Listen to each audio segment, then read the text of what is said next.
नमस्कार मित्रांनो, आपल्या दैनंदिन आयुष्यात काही शब्द आपण अगदी सहज वापरतो. त्यातलाच एक म्हणजे ओके. आज ऐकूयात याच ओके शब्दाचा मजेशीर प्रवास. कधी विचार केला आहे का, आपण दिवसभरात किती वेळा ओके म्हणतो? कोणी काही सांगितलं, मेसेज केला तर आपण लगेच रिप्लाय करतो ओके.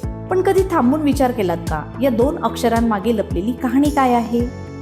आजपासून तब्बल 182 वर्षांपूर्वी म्हणजे 1839 मध्ये अमेरिकन पत्रकार चार्ल्स गॉर्डन ग्रीन यांनी एका लेखात ओके हा शब्द पहिल्यांदा वापरला.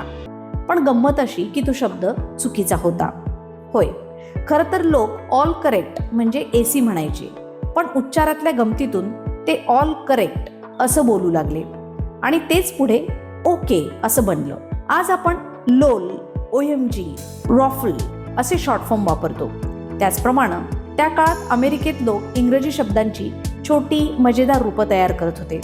त्यातलंच एक होतं ओके म्हणजे ऑल करेक्ट. पण ही कहाणी इथेच संपत नाही. ओके या शब्दाला आणखी एक अर्थ आहे. ग्रीक भाषेतला ओला कोला, ज्याचा अर्थ होतो सगळं ठीक आहे.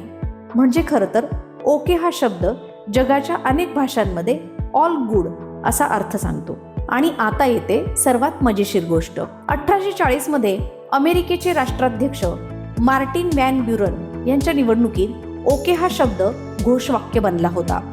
त्यांचं टोपण नाव होतं ओल्ड किंडरहुक आणि त्याचं शॉर्ट फॉर्म ओके. त्यांच्या प्रचार मोहिमेत देशभर ओके क्लब्स सुरू झाले होते.